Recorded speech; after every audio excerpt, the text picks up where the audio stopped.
All right, we're going to talk today about something that the Soraya Martinez-Ferreira administration came out with respect to Airbnb. It's a story we actually talked about a couple of weeks ago because at the time, Airbnb, not happy with the city's decision to not yet be ready to eliminate that 90-day ban around the Grand Prix because, of course, this year the Grand Prix in Montreal will be earlier. It's going to be in May.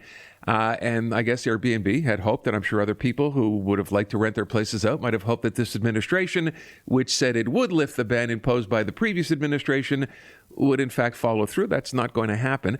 Alex Howell is policy lead at Airbnb Canada and is on the line.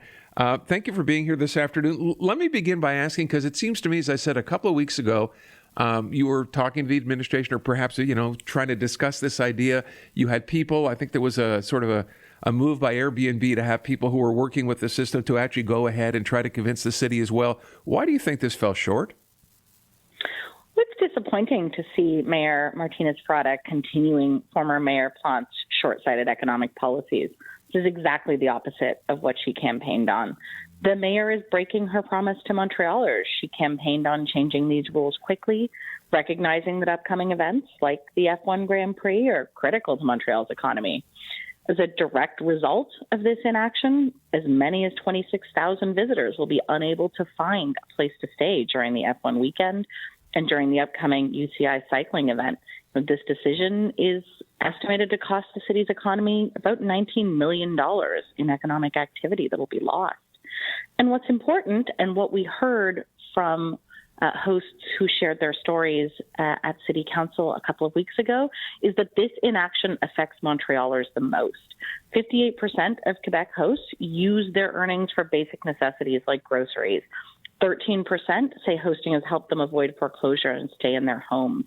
In a cost of living crisis, the mayor is literally taking money out of the pockets of people who are needing that to make the ends meet, and she's doing it to protect a policy that isn't working.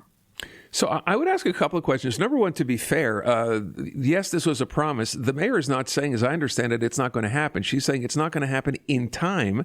Remember, they've only been in power for a few months for the Grand Prix. So that's not, I'm not going to make it happen. It's, I can't make it happen this quickly. And the city's explanation, as I see it, the quote is, changes cannot be implemented before the Grand Prix because we didn't want to pass a bylaw we would not be able to enforce. So that's not exactly a no never. So why not continue to work this out with the city?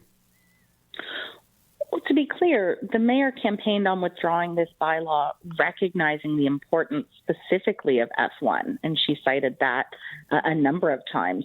Montrealers voted for swift action here, and she's breaking that promise. If the mayor wanted to enact larger changes, the ones that she's now talking about, she should have begun those consultations more quickly after taking office. Instead, she waited until what's really the last possible moment to announce that she won't be fulfilling the campaign promise. The economic cost of inaction for everyday Montrealers and for small businesses is real and it's immediate. There is still time to reverse course and follow through on her promise to Montrealers and to protect these major events coming to the city. And of course, we would encourage her to do so. I would ask, what does the mayor say to those that were counting on hosting during F1 to help make ends meet and now won't be able to? You said a moment ago that you estimate this will cost cost the city $19 million in loss of revenue related to not just F1, but to the cycling event as well. How much is this going to cost Airbnb? It's actually not about Airbnb. This is really about the whole of Montreal's economic and tourism economy. What we're seeing here is a real loss of revenue to everyday Montrealers. The vast majority of funds that are collected by Airbnb go to the hosts. They are keeping those earnings and they are using them to help cover their everyday necessities. So it's really about taking money out of the pockets of residents of Montreal and not allowing them to take advantage of these economic opportunities. On top of that, you're also going to see probably fewer tourists coming in, or perhaps fewer tourists choosing to stay in Montreal for a little bit longer after these events, which does have a major impact on small businesses, on restaurants, on all of those who really count on the visitor economy to keep those businesses afloat. Yeah, with all due respect, I understand. I think we all know Airbnb is a for-profit business, so there will be a cost associated associated a loss. I understand most of the money you say goes to the actual people who are renting out their places, but there is a dollar figure for Airbnb that will be lost here, right? Of course, we would want to see a change. It's beneficial to us, but it's also largely beneficial to our hosts and to the city, and those are the people who it will impact most. Now, beyond just the city, because part of what I'm trying to understand in the report, I know you had one prepared on exactly what this would cost, the number of nights that people will not be able to rent out their homes. What about outside the city of Montreal? Because this does not apply to them. Absolutely, and we may well see some visitors for these major events, or even just throughout other times of the year, choose to either stay somewhere else and travel in just for the day to attend to attend the event. But that has an impact on Montreal. There are benefits to those surrounding communities, certainly, but if we're talking about the impacts to Montreal, those will be felt here if somebody chooses to stay and spend their dollars somewhere else. By the way, one of the things I did see, it's the last piece, I guess, in the Gazette story on this, and this is something that originally came up, which caused the provincial government to get involved here as well, which are what we call illegal listings on Airbnb. I remember at the time talking to someone from the company about this, about wanting to work with the government to make sure this didn't continue to happen.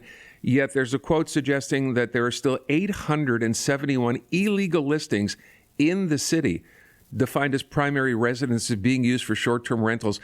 Are you continuing to work to try to get this fixed, or what's the status of this right now? So we encourage all of our hosts to follow the rules put in place by local governments. Our role is to help promote responsible hosting. We comply with all of the requirements established by the government of Quebec. We are regulated at the provincial level as a platform operator.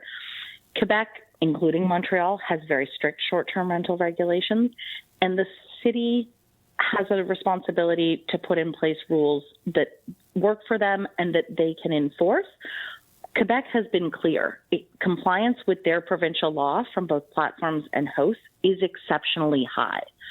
So this really comes down to Montreal and needing to take seriously their obligations to both ensure people are able to rent their space and that they have the right enforcement tools and tactics in place. Is the enforcement then just the city's responsibility? Does Airbnb get involved in that at all or not? We certainly encourage our hosts to follow the rules that are put in place by the government. At the end of the day, it is down to the city to enforce their own laws. I understand the mayor did campaign and I think has taken action to increase the number of bylaw officers to enforce this bylaw and others.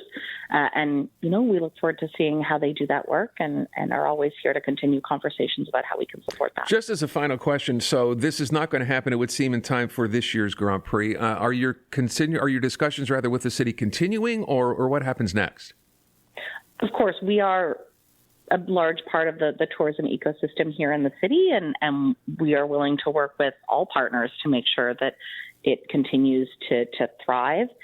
What we are calling on the city to do is to take swift and reasonable action to make sure they're protecting the reputation of the city on the world stage.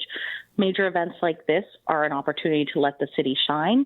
But if all the stories are about, $2,000 a night hotel rooms and how expensive it is to come here, that is a big problem for the city, not just for that event, but going forward. And it impacts, whether people choose to come here, whether other events decide to choose Montreal as a host city. And so, of course, we want to see that continue to grow, and we'll be a very happy partner to the city and to Tourism Montreal and to others that are working to ensure that ecosystem is strong and vibrant. All right. Ms. Howell, I thank you for your time. Very much appreciate it. Thank you so much. Experience Bruno Mars live in Toronto. Guess who's back again? iHeartRadio wants to send you and a friend with flights from tripcentral.ca. 2 nights at Sheraton Centre Toronto. Tickets to Bruno Mars and $1,000 cash. Don't believe me, just watch. Download the free iHeartRadio app. Listen to iHeart New Music for 10 minutes. I'm coming to get you. Win your way to Bruno Mars. Will you be there? Oh, I just might. Every day you listen is another chance to win.